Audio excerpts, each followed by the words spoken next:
whilst you're doing that, welcome everybody to February's webinar, which is a follow-on from a presentation given by the Worshipful Brother Reuben Ayres back in October, which was the seven liberal arts and sciences Part 1, focusing on the Trivium. This is the seven liberal arts and sciences Part 2, focusing on the Quadrivium. And again, the Assistant Provincial Grand Master, Worshipful Brother Reuben, has agreed to present for us. It was extremely fascinating, the first one, really informative. So, and I've no doubt this will also be equally as interesting. So I will thank you all for attending, and thank you, Reuben, for agreeing to give the presentation. It is very much appreciated. And I will hand over to you. Gareth, thank you very much, both for inviting me to give this presentation and also for setting up this superb program of webinars for the Learning and Development team. Right, welcome everybody. This is part 2 of my talk on the 7 liberal arts and sciences, the Quadrivium.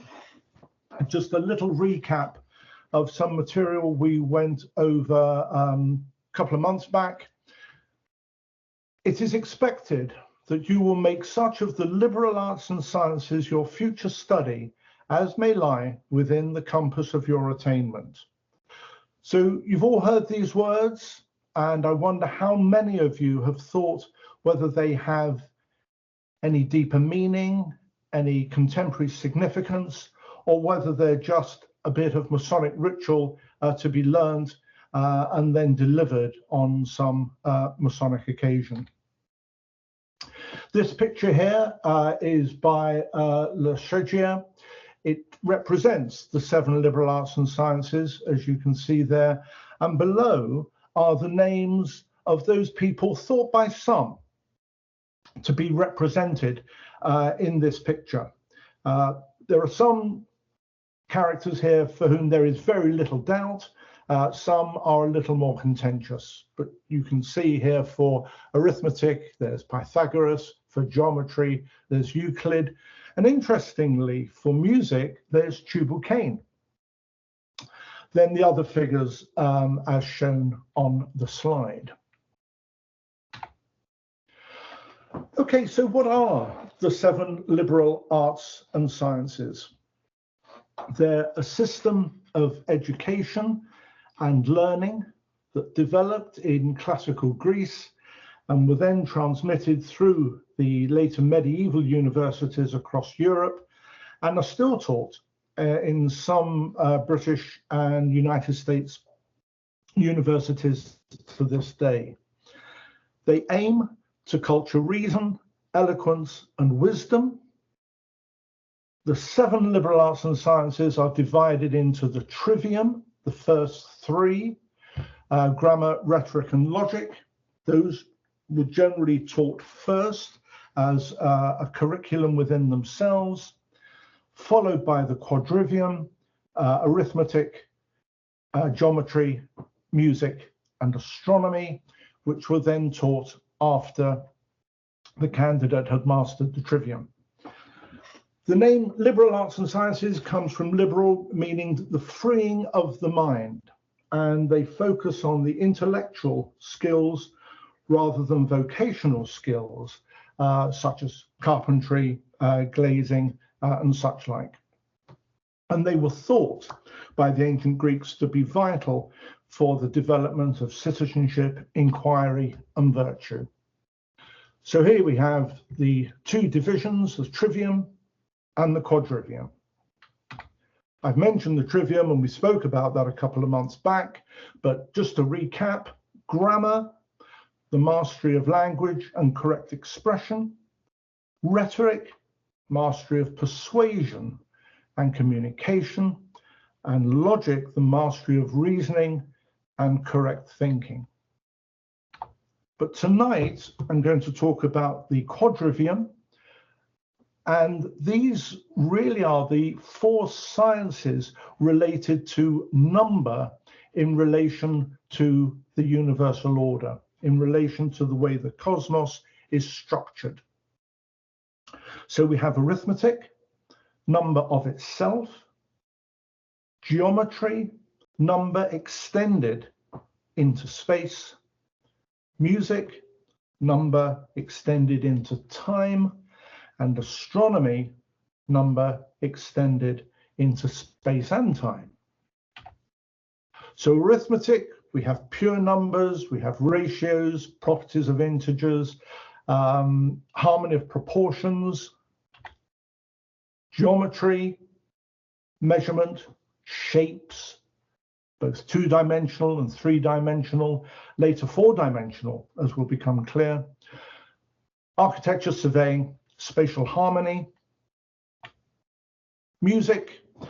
This isn't so much to do with musical performance, but more the philosophy of music, mathematical ratios in sound, both in terms of the interval between the notes, harmonic intervals, and intervals in time, rhythm. And then astronomy, planetary motion, celestial order, and I'll talk a little bit about the music of the spheres as well. Okay, so the origin of the quadrivium, the conceptual architecture was known to the ancient Greeks. And by the ancient Greeks, certainly in the time of Pythagoras, in the Hellenic period, around 8 to 500 BC, Pythagoras was around 500 BC, but the concept of the quadrivium was known a little bit before him. But he very much encapsulated the idea in terms of number, not just being a unit of measurement, but actually capturing the essence of reality, as though there is a layer of reality below, or more basic or more fundamental than that which we experience, a level below that which encapsulates the essence of reality, and that relates to number itself as a concept. Moving ahead to about 300 BC, Euclid provided a geometrical framework of two-dimensional geometry, and Euclid phases into the Hellenistic period around 300 BC to 250 BC. And by this time, those four mathematical sciences, arithmetic, geometry, music, astronomy, were already understood as a structural group. So we'll start with arithmetic, number of itself. And for the ancient Greeks, the Hellenic Greeks, the Hellenistic Greeks, this really was the philosophy of the study of number in the abstract. What is number? Why are numbers structured the way they are? What is the deeper significance of unity, of plurality, proportion?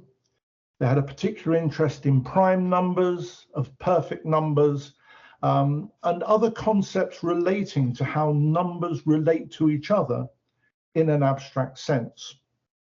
And furthermore, how number at a deeper level relates to existence. So number as ontology. So the ancient Greeks saw these as not just descriptive, but somehow expressing order within the cosmos. And as I've mentioned already, Pythagoras in particular and his followers believed that number was the essence of reality, that it somehow touched on something deeper and more fundamental than that which we experience in our human lives, in the outside world. And I think as the talk progresses, you can see how this concept has been reignited by modern science. So over the passage of time, as we have come to understand the world on an ever smaller scale, this concept of number being at the heart of reality, more fundamental than the material touch of the table, or the liquidity of the water, or the burning of the flame, this concept of the fundamental nature of number in the universe has become more and more important. So if we go through time, the material world, we've understood that to some degree for millennia. So classical mechanics, things having a definite position. This table in front of me is in front of me. There's no doubt about that. It's not moving, but my hands are moving as I speak. There's very little doubt about the velocity of their movement.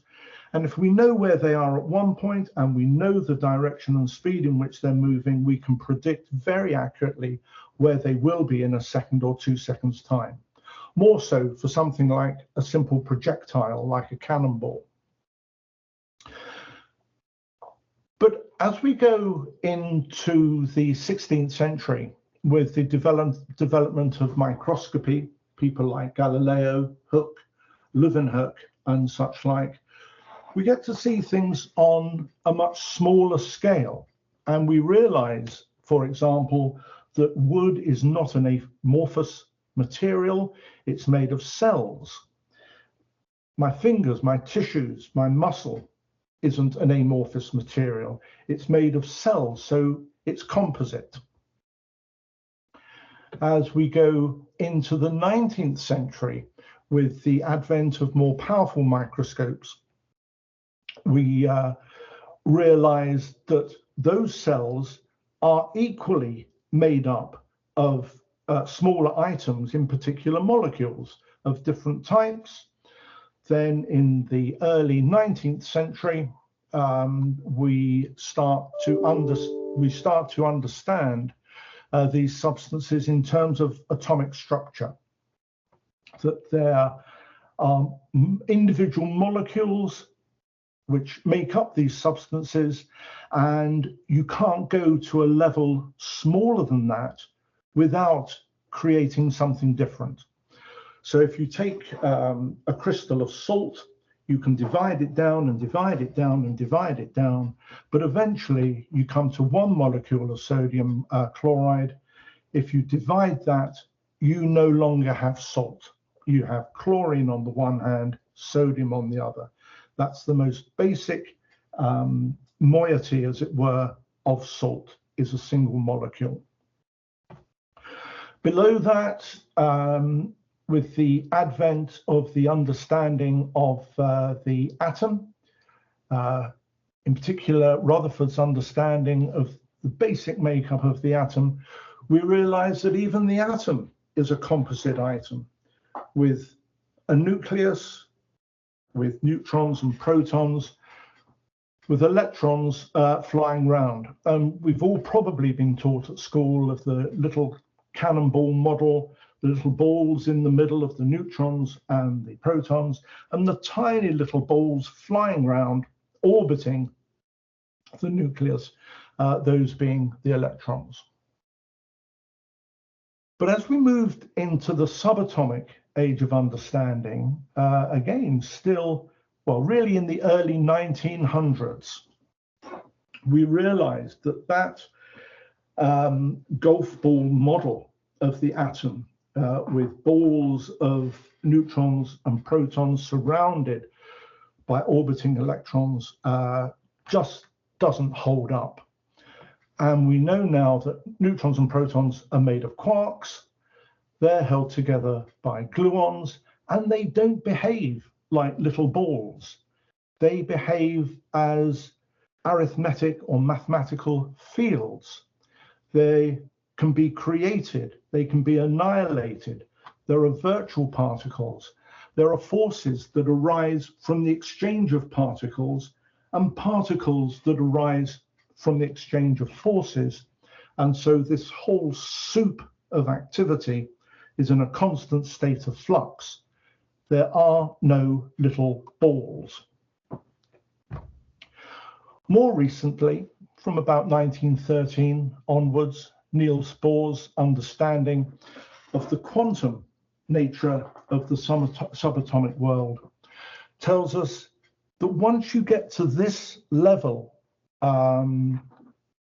of smallness, there isn't stuff in the way that we understand it, that the solid table, the little ball model of the atom disappears and is replaced by wave functions, the Schrödinger equation, quantum fields, items that can superimpose one on the other, elements where their position and their momentum are only understood probabilistically rather than absolutely.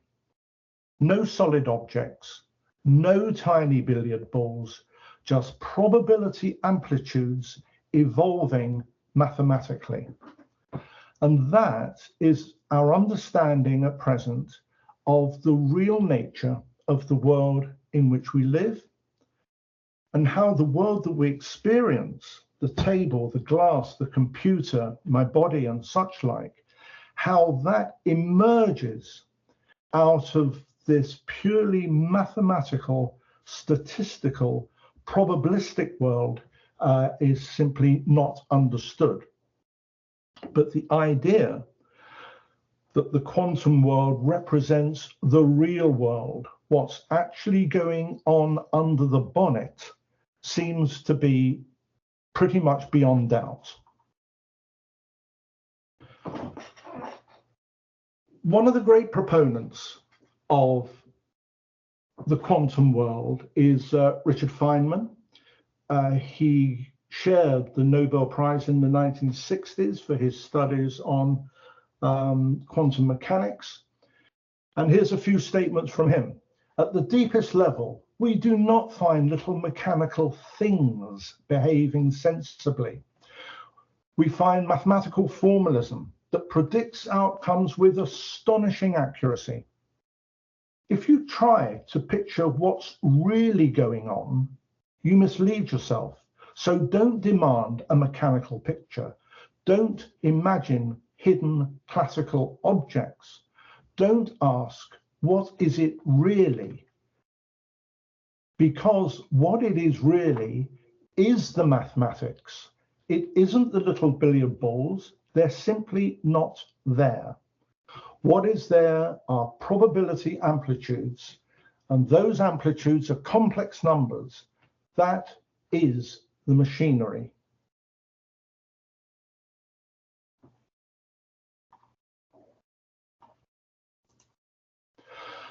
And so we've almost come full circle back to the ancient Greeks, and in particular Pythagoras, who thought that the most fundamental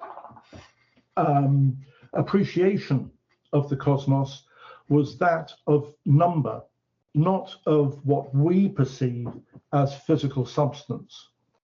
And a few people have tried to encapsulate this in simple statements. Galileo here, let's move this on.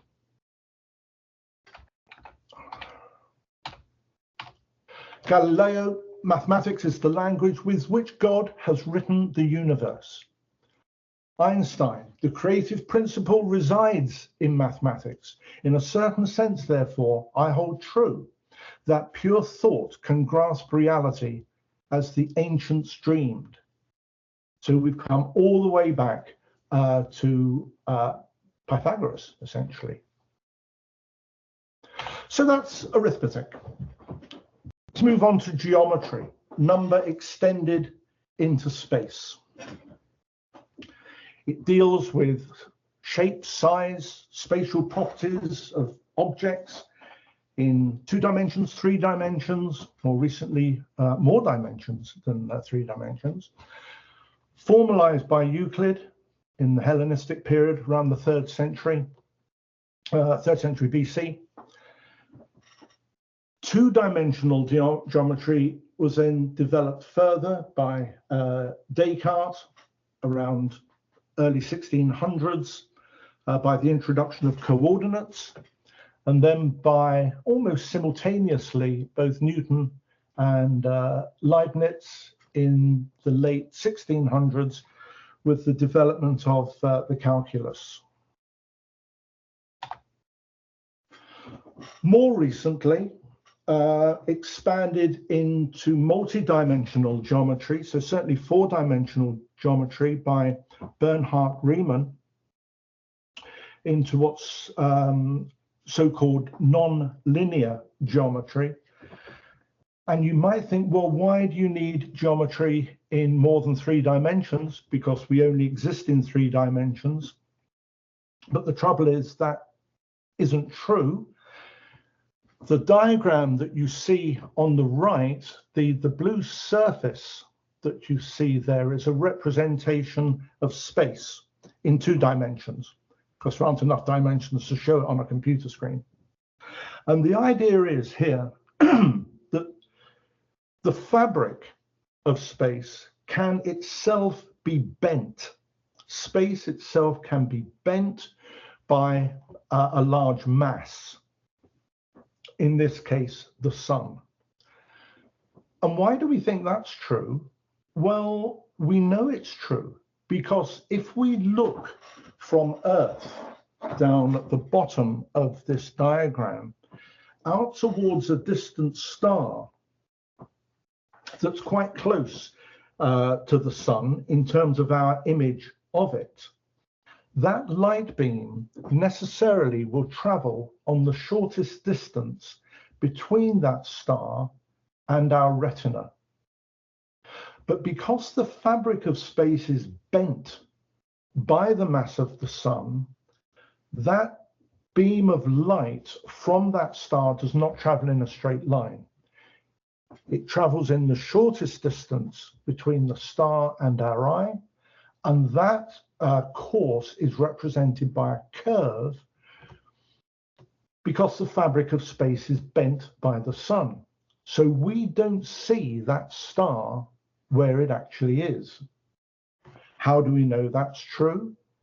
Well, if we look at that star a month or 2 later, when the Earth has moved into a different position in relation to the sun, we see that that star has moved, or it appears to have moved. But that's simply because the beam of light from that star is now following a different course through a part of space that has a different curvature because it's further away from the sun than it was a week, a month, 2 or 3 months ago. Meanwhile, back on Earth, geometry is also important in terms of our architecture, in particular the great castles and cathedrals that were built during the Middle Ages, the 11, 12, 1300s, early 1400s, were built on a geometric design where proportion and sacred design was central. It's like a theological statement in stone. And there's a diagram here of, well, I don't know if anybody wants to shout out what they think it is. If you unmute yourself. It's Exeter Cathedral. It's Exeter Cathedral. Yeah, exactly. Or Salisbury Cathedral. Is it? No, Exeter Cathedral. Exeter Cathedral. Yeah, yeah, close to home. And if there's any doubt about the importance of geometry with regard to architecture, in particular sacred architecture, here we have a picture of the outside of the west front of Exeter Cathedral. And are you able to see my pointer here? I'm just twiddling it around in the top right part of this picture. yes, Yeah, just about. yeah, we can see it. Yep. Yeah, okay, good. So if ever there was any doubt about the importance of geometry, this should dispel it, because here we have a rather lovely circle, another circle within. We have quatrefoils here, 4-leafed patterns. We have pentafoils, 5-leaf patterns. We have trifoils, 3-leaf patterns, and so on and so forth. This is a purely geometric design, unsurprisingly from this period of sacred architecture. And again, we return to the ancients with this statement by Kepler: geometry, co-eternal with God, and shining in the divine mind, gave God the pattern by which he laid out the world. Moving on, music. So music in the quadrivium is not performance, it's to do with proportion, harmonic proportion, and rhythmic proportion to some degree.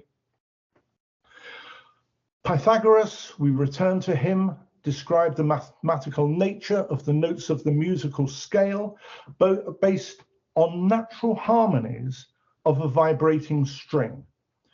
So the diagram below, we have the fundamental, or the first harmonic, which is a string held at either end and vibrating across its length. We then restrict its movement at the midpoint, and we get a double waveform, the second harmonic. We restrict the movement at a third of the way along the string, we get the third harmonic, and the fourth, fifth, sixth, seventh harmonic in sequence as shown there. If I just use the G string on this bass guitar, can you hear that? Okay, yeah, I can hear that. Okay, so that's an open G on a bass. If I restrict the movement, let's go here, halfway along that string, we get the second harmonic. So I'm not pressing the string down. I am now, but I'm not now. Second harmonic, that's an octave above. The third harmonic is the fifth. And that again is not the same note if I pressed it down. It's an octave above the note if I press it down. Go up to a quarter of the way along its length. Get fourth harmonic, which is another octave. And very different from the note if I depress the string. Yeah, that's a fourth, that's an octave or two octaves above the fundamental. So, okay, so that's a practical demonstration of how the harmonics of a single string create what's called the harmonic series. The second harmonic, as I demonstrated, was the octave. Third harmonic happens to be the fifth, the dominant note. The fourth harmonic is another octave. The fifth harmonic is a major third. The sixth harmonic is another perfect fifth, an octave above that third harmonic. And then the seventh harmonic is a rather odd, slightly flat seventh. Sounds rather sweet, but isn't part of our current musical scale.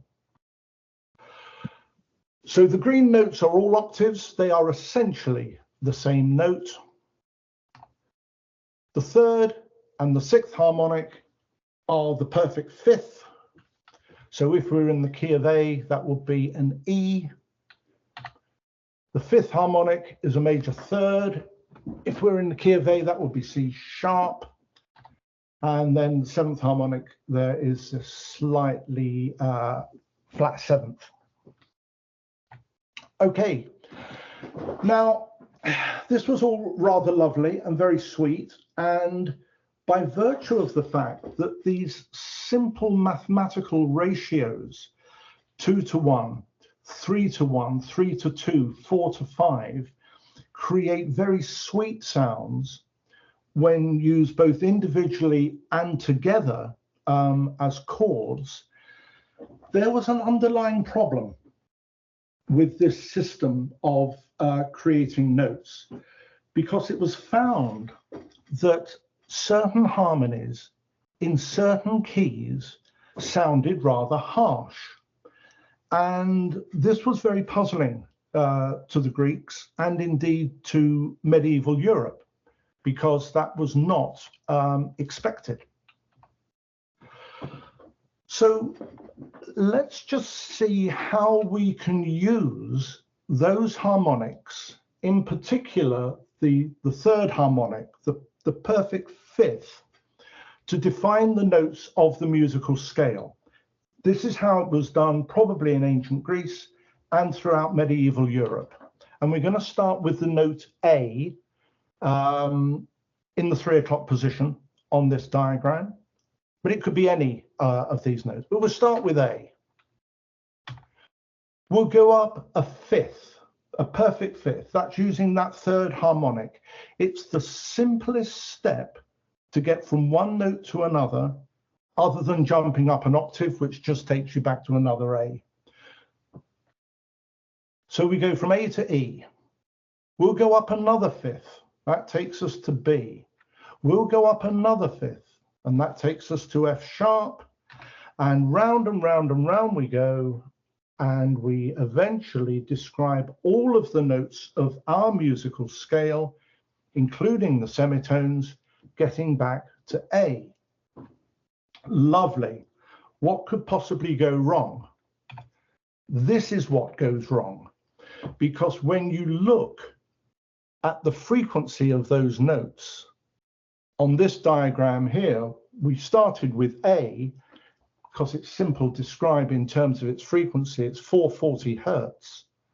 We go to E, we go to B, we go to F sharp, we come all the way round, and we come back eventually to A, but it's not 440 hertz, it's 446 hertz.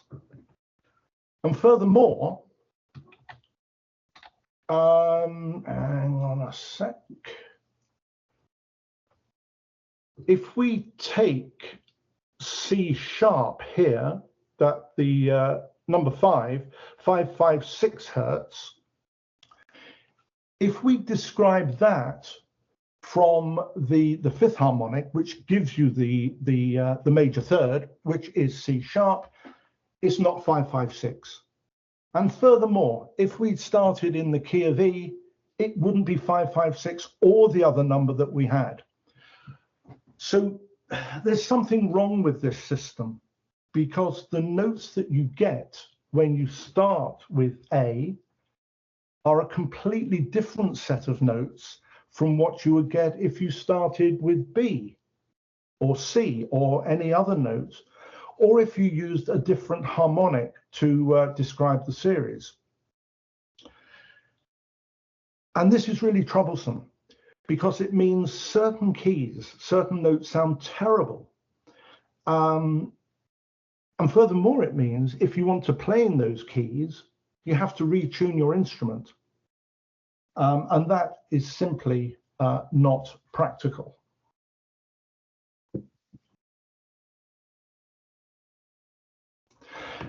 So this was a problem for medieval Europe. Certain pieces of music were virtually impossible to play in anything other than a small number of very closely related keys.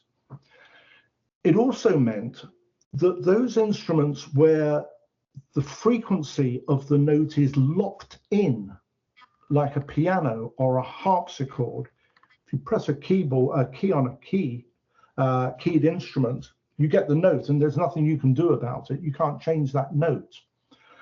Whereas a violin or a human voice, you can change that note. You can sing microtones, sing in between the notes.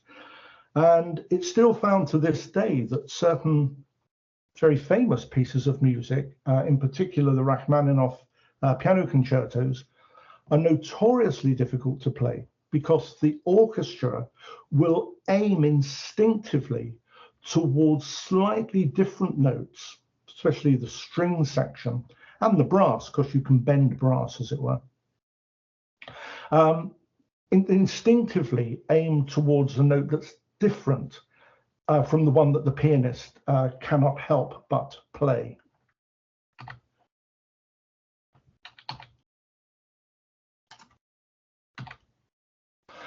Now, around this time in mid-medieval Europe, an idea gained some currency that it wasn't just the notes of the musical scale that behaved in terms of simple ratios. Another thing that had similar behavior was the movement of the planets in their orbit around the sun. Those orbits were thought to be circular, but it was noted that the speed of rotation of those planets varied. It wasn't uniform. Through a certain part of the orbit, the planets were going faster than they were in other parts of the orbit. So there were two fast parts and two slow parts, essentially. And it was thought that the ratio between the angular speed of the planets when they were going fast and the angular speed when they were going slow might also behave in terms of simple harmonic ratios, 3 to 2, 4 to 5, 6 to 5, 6 to 4, or whatever. And that therefore they were expressing some type of musical harmony in their orbits around the sun. So this idea that not only the notes of the musical scale behave in terms of simple mathematical ratios, but the speed of orbit of the planets might behave in terms of those same ratios was thought very unlikely to be coincidental. And indeed, it was thought that those two natural phenomena were part of a natural order defined by God and not to be messed with, despite the problems inherent in the musical scale as was understood in medieval Europe. Now, eventually, Bach, when he wrote his Well-Tempered Clavier, thought, I've had enough of this. I can't keep retuning this harpsichord every time I want to play a piece of music in a different key. So when he wrote the Well-Tempered Clavier, it's a sequence of musical pieces in each of the keys of a harpsichord. So there are two pieces in the key of A, in the key of E, in the key of B, F sharp, etc., covering all of the majors and all of the minor keys. And rather than retuning his instrument to each of those scales, he said to himself, well, instead of using this harmonic method of defining the notes, that's the third column you can see here where it says hertz fifths. So those are the musical notes defined by repeating fifths that I showed just now. Let's do something different. Let's just divide it into 12 exactly equal intervals. And in doing so, he created the well-tempered scale, which is the scale we use today, and the frequency of the notes you can see in the fourth column. And you can see they're different. So the A's are, the top A's are the same. The A that you eventually come to, if you keep going round in fifths, as it were, that what was called the Pythagorean comma has disappeared. We've got back to 440. The E, the perfect fifth, is now running at 659.3 hertz. That's the note we use today. Interestingly, not quite as sweet, not quite as beautiful as the 660, because the proportions are not as exact. And that's C sharp, 2, 3, 4, fifth note down. The major third is a couple of hertz out as well. So the scale we use today is a compromise between the beauty of the medieval scales that worked brilliantly well in one or two keys, but disastrously in others. The compromise is that the well-tempered scale sounds pretty good in all keys. Now, somewhat ironically, Kepler went on to study the movement of the planets around the sun He discovered that those orbits were not circular, they were ellipses, and he did indeed find that their speeds varied along their orbit. And he calculated the ratios of the maximum and minimum speeds to see if they did indeed correspond to the musical intervals. And they don't. Basically, they're pretty close, which is interesting. So the Earth in its orbit, if you look at its fastest period of motion versus its slowest period of motion, 16/15, that's about a semitone.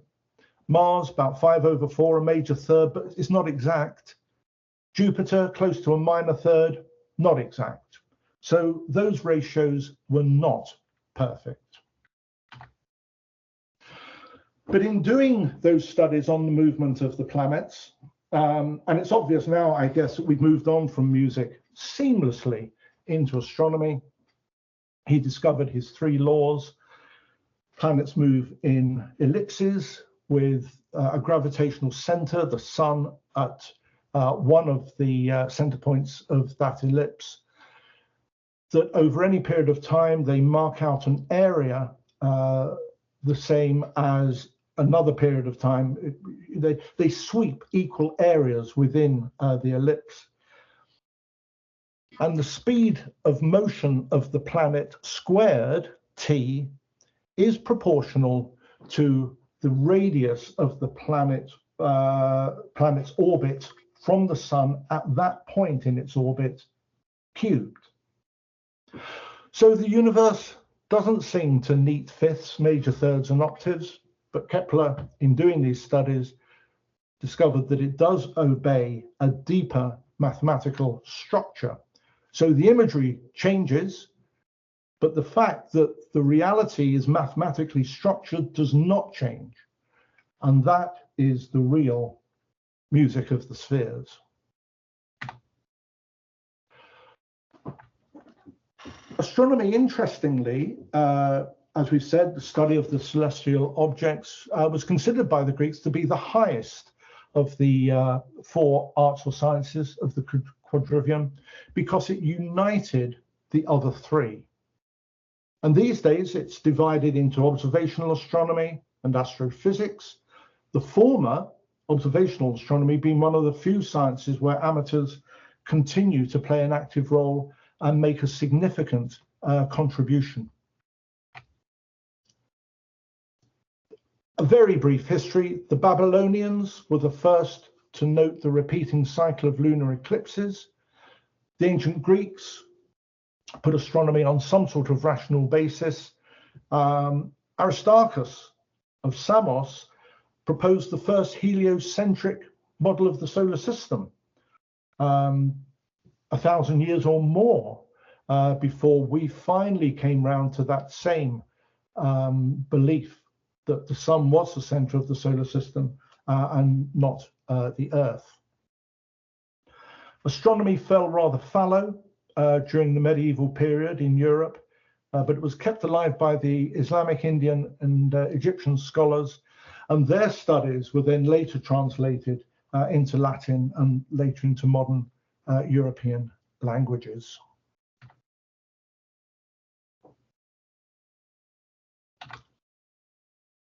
Modern astronomy, using modalities other than simple visible light, infrared, ultraviolet, radio, X-ray.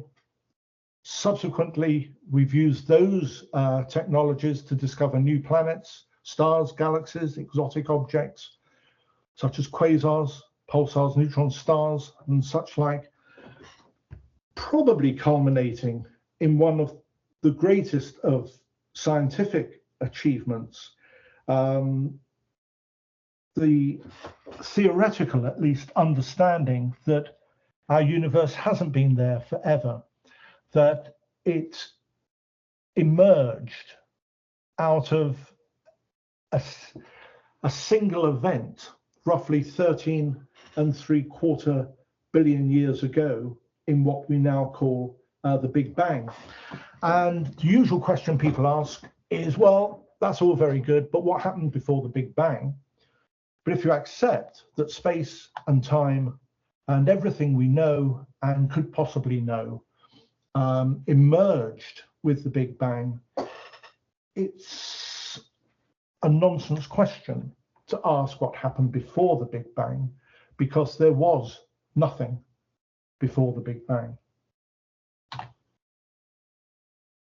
So we can bring all of these elements of the quadrivium together and basically say they represent the mathematical order of creation as understood by the ancient Greeks and really as understood by us today. Thank you very much for your attention.